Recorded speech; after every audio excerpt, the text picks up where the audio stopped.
ভীষণভাবে অসুস্থ হয়ে পড়েছেন বেগম খালেদা জিয়া।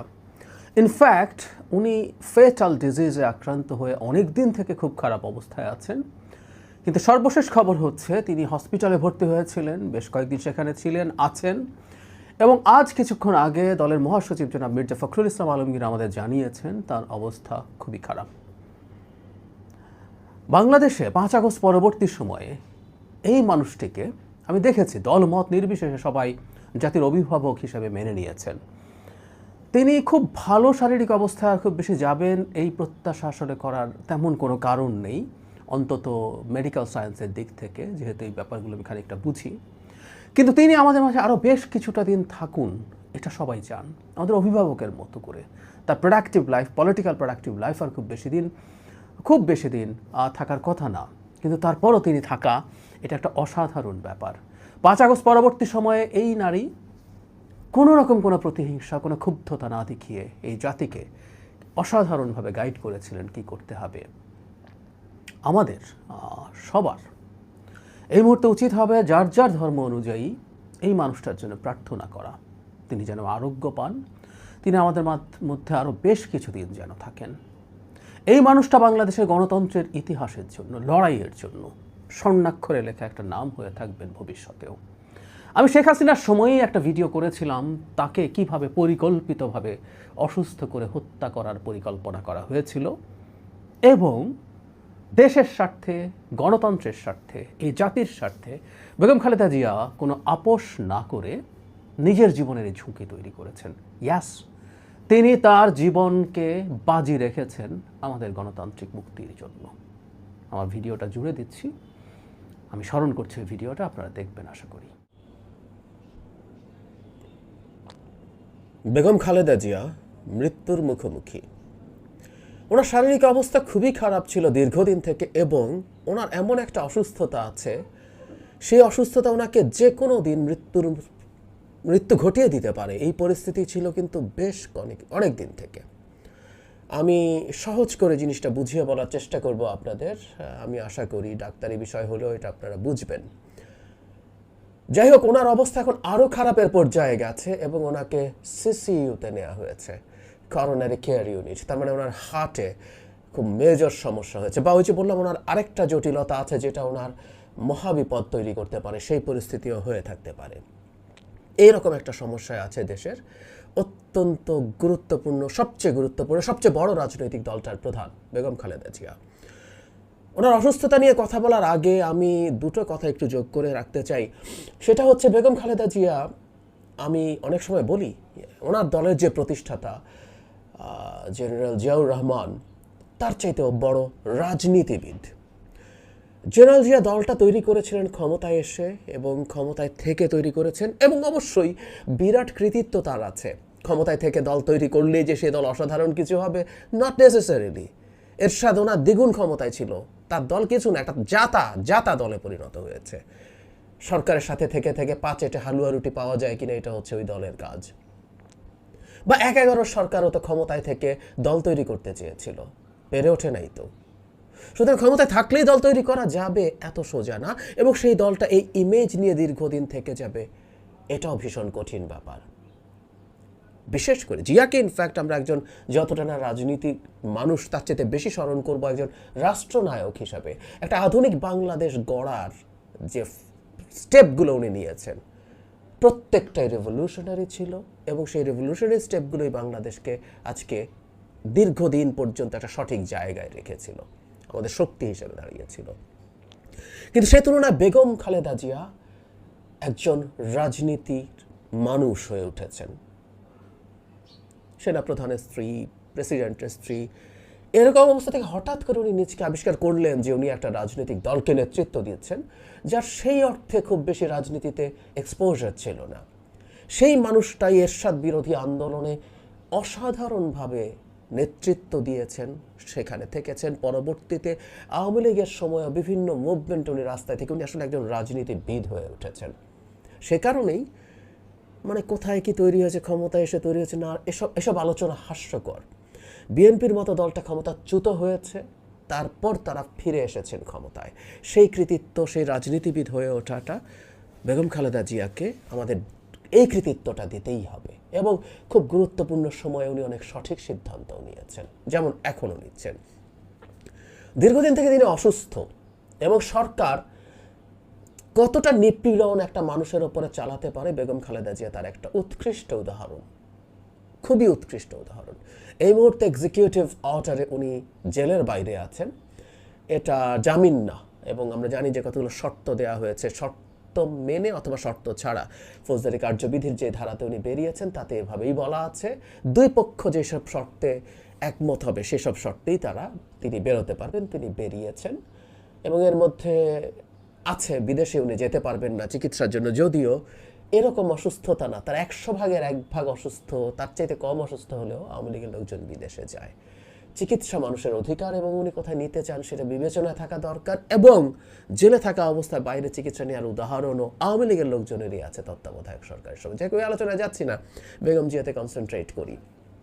কি হয়েছে ওনার অনেক সমস্যা, ওনার আনকন্ট্রোল ডায়াবেটিস আছে, ওনার আর্থ্রাইটিস আছে, ফেটাল না এগুলো কোনো, কিন্তু ওনার খুব খারাপ দুটো জিনিস আছে, ওনার হৃদরোগ আছে আগে থেকেই, তার চাইতেও খারাপ অবস্থা সম্ভবত এখন ওনার যেটা তৈরি করছে সেটা হলো লিভার সিরোসিস। ওনার লিভার সিরোসিস আছে। ওনার লিভার সিরোসিস নিয়ে পরিস্থিতিটা কতটুকু খারাপ গেছে সেটা নিশ্চিত নই আমি, আর স্টেজটা কতটুকু, কিন্তু অনেক দূর অ্যাডভান্সড হয়েছে চিকিৎসকরা বলেছেন। এখানে যে ঘটনাটা ঘটে সেটা একটু বলি। লিভার সিরোসিসের অনেকগুলো কমপ্লিকেশন আছে। একটা কমপ্লিকেশনের কথা বলি যেটা আপনাকে একদম ইনস্ট্যান্টলি হত্যা করতে পারে, মেরে ফেলতে পারে। সেটা হচ্ছে লিভারের মধ্যে সিরোসিস যখন হয় তখন ওর মধ্যে যথেষ্ট পরিমাণে রক্ত আর ঢুকতে পারে না। রক্ত যখন ঢুকতে পারে না, লিভারে কিন্তু প্রতি মুহূর্তে প্রচুর রক্ত ঢোকে।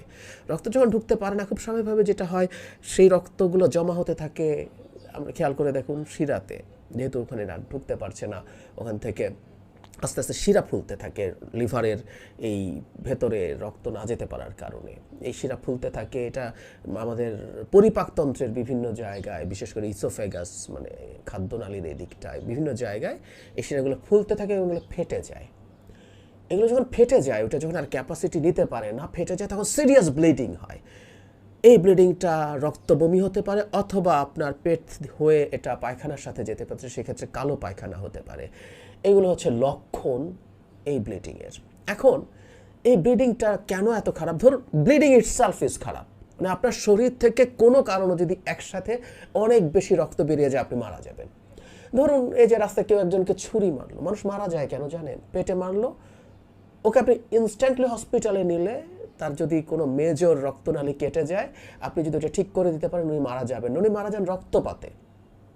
হাতের সামান্য ধমনী কেটে সুইসাইডের কথা আমরা জানি, তাই না? হাতের ধমনী কেটে দিয়ে আপনি রক্তপাতে মাত্র, মানে মোদ্দা কথাটা হচ্ছে রক্তপাত যদি অনেক বেশি হয় আপনি মরে যাবেন। সেটা অ্যাক্সিডেন্ট থেকে হোক, সেটা আপনার শরীরের কোনো রোগের কারণে ভেতরে হোক, রক্তপাত মানে তাই। ডেঙ্গুতে অনেক মানুষ মারা যায়, এখন শকে মারা যাচ্ছে কিন্তু ব্লিডিংয়েও মারা যায়। প্লেটলেট কমতে কমতে রক্তপাত শুরু হলো, রক্তপাত মেরে ফেলবে। সো সিরোসিসের ক্ষেত্রে এই ভয়ঙ্কর পরিস্থিতিটা আছে, এই ভয়ঙ্কর পরিস্থিতিটা আছে। ওনাকে সিসিইউতে নেওয়া হচ্ছে, মানে ওনার হার্টের সমস্যা। তাহলে এবার আমরা একটু হিসাবটা মিলিয়ে নেই। ওনার সিরোসিস থেকে ব্লিডিং হচ্ছে, এটা আমি জানি, এবং এটা যদি বাড়ে রক্তপাত ওনাকে ক্ষতিগ্রস্ত করে, প্লাস ওনার যেহেতু হার্টের সমস্যা আছে, প্রচুর রক্ত শরীর থেকে চলে গেলে সেটা হার্টের উপরেও প্রচণ্ড চাপ তৈরি করে। সেটা হার্ট অলরেডি, ওনার হার্টটা অসুস্থ, অনেক খারাপ অবস্থায় আছে, সেটাকে আরও খারাপের দিকে নিয়ে যায়। ওনাকে সিসিইউতে নেওয়া সেটার একটা ইন্ডিকেশন হতে পারে।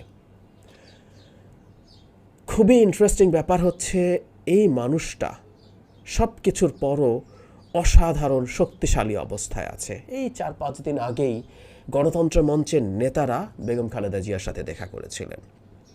সেখানে বেরিয়ে সেই মঞ্চের একজন সদস্য যেন মাহমুদুর রহমান মান্না, নাগরিক ঐক্যের সভাপতি, ব্রিফ করেছেন। ব্রিফিংয়ে কি বলছেন আমরা একটু খেয়াল করি। উনি এরকম কোনো অবস্থায় নেই যে রাজনীতি নিয়ে আমাদের সঙ্গে কথা বলবেন। আমরাই বাইরের সার্বিক অবস্থা বলেছি, আমরা যা করছি বলেছি, আমরা যে আন্দোলন করছি, এক দফার আন্দোলন, আমরা সরকারের সামনের মাস থেকে আরও শক্তিশালী আন্দোলন গড়ে তোলার চেষ্টা করব। সব সম্পর্কে উনি বলেছেন আপনারা বাইরে যারা আছেন সবাই মিলে আন্দোলন করেন, আমি আপনাদের দেখতে চাই আন্দোলন করছেন, এই আন্দোলন করতে হবে, আন্দোলনের প্রতি তার সমর্থন আছে। তারপর কেউ একজন এই সরকার অধীনে নির্বাচনের কথা যখন তুলেছে তখন উনি বলেছেন এটা তিনি দৃঢ়ভাবে সমর্থন করে বলেছেন কোনো অবস্থায় এই সরকারের অধীনে কোনো নির্বাচন করা যাবে না। ওনার একটা ব্র্যান্ডিং আছে, আপোষহীন নেত্রী।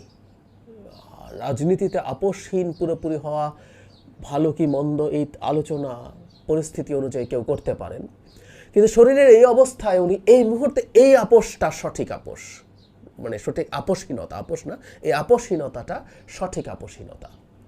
উনি একটু নট যদি সরকারকে করতেন যে উনি ওনার দলকে নির্বাচনে নিয়ে আসবেন, সরকারের মোটামুটি একটা ক্যালকুলেশনের নির্বাচনে, এবং ওনার ওই নির্বাচনে থাকলে এই সরকার ক্ষমতায় থেকে যাবে, এটা ওনাকে মুক্ত করে দিতে পারত, মামলা থেকে দেশের বাইরে যেতে পারতেন, বহু সুবিধা তার দল পেতে পারত। কিন্তু মৃত্যুর মুখোমুখি দাঁড়িয়েও উনি এই আপোষটা করছেন না। এই জায়গাটা আমাদের খুব ক্লিয়ারলি খেয়াল করা দরকার আছে। উনি অত্যন্ত শক্তভাবে বলছেন এই সরকারের অধীনে নির্বাচন করা যাবে না। ওনার এই আপোষহীনতা আমাদের জাতির ভবিষ্যৎ গড়তে সাহায্য করবে বলে আমি বিশ্বাস করি। সরকারের দিক থেকে যদি দেখি, আমি প্রায় বলি যে সরকার না, আপনি যখন স্বৈরাচারী হয়ে ওঠেন আপনার মাথা ঠিক মতো কাজ করে না, সত্যিই করে না। আপনি মনে করেন আপনি সব সিদ্ধান্ত সঠিক নেন, কারণ আপনি তো ক্ষমতায় থেকে গেছেন, সে কারণে আপনার মধ্যে এক ধরনের বিশ্বাস তৈরি হয়েছে আপনি যা করেন সেটাই সঠিক, সেটাই আপনাকে ক্ষমতায় রাখবে। বেগম খালেদা জিয়াকে এই যে শারীরিক এই অবস্থার মধ্যেও দেশের বাইরে যেতে না দেয়া, চিকিৎসা নিতে না দেয়া, মানে কতটা ভীতি তার প্রতি আছে। যদি ওনার এখন আর ওই বাইরে গিয়েও অনেক কিছু করে ফেলার ক্ষমতা নাই, আমরা খুব ভালো মতো জানি, কিন্তু সেটাকেও তাদের তীব্র ভীতি, প্লাস এই জেদ তাদের চেপে বসেছে, সে দেখিয়ে দিচ্ছে যে আমরা বেগম খালেদা জিয়াকে শেষ করে ছেড়ে দেব। ভুল সিদ্ধান্ত বলে আমি মনে করি। সরকারের এই কাস্টাডিতে উনি বেরিয়ে যাওয়ার অবস্থায়, উনি বেরিয়ে যেতে পারছেন না সরকারের কারণে, চিকিৎসা নিতে পারছেন না। এই অবস্থায় দেশে যদি তার খুব খারাপ কিছু হয়ে যায়, এটা সরকারের জন্য তীব্র ক্ষতিকর হবে। কিন্তু ওই যে বললাম, স্বৈরাচারী সরকারদের মনে হয় তার নেয়া সিদ্ধান্তগুলো সব সঠিক, এবং তার মধ্যে ব্যক্তিগত শত্রুতা তৈরি হয়। বেগম খালেদা জিয়া, তুমি কেন আমার অধীনে নির্বাচনে আসবা না? কেন বিএনপি তুমি আমাকে আরও ক্ষমতায় থাকার জন্য তোমার দলকে নির্বাচনে, এই যে 5-7টা সরি ভুল হয়েছে, কম দিয়েছি, তোমাকে এবার 50-70টা দিয়ে দেবো, তাও আসবা না। এই যে তীব্র রাগ ক্ষোভ, সেগুলোই বেগম খালেদা জিয়াকে বের হতে দেবে না, দেশে বাইরে চিকিৎসা নিতে দেবে না। কিন্তু এটা করেই সরকার তার অনেক বেশি চাপ তৈরি করছে নিজের ওপরে, এবং তার ক্ষতি তৈরি করছে। এই মুহূর্তে বেগম খালেদা জিয়ার খুব খারাপ কিছু হলে সেটা এই সরকারের ক্ষমতায় থাকাকে আরও তীব্রভাবে অসম্ভব করে তুলবে। সবশেষ কথা, এই তীব্র সমস্যার মধ্যে, এই চরম খারাপ মুহূর্তে দাঁড়িয়েও বেগম খালেদা জিয়া অটল আছেন জনগণের যে গণতান্ত্রিক লড়াই, সেটার পক্ষে। ওনাকে স্যালুট। উনি সুস্থ হয়ে উঠুন, উনি এইটুকুও সুস্থতা ওনার তৈরি হোক, অন্তত এই দেশের মাঠে ওনাকে একবার নামতেই হবে এই স্বৈরাচার পতনের সময়। অতটুকু সুস্থ অ্যাটলিস্ট উনি হয়ে উঠুন।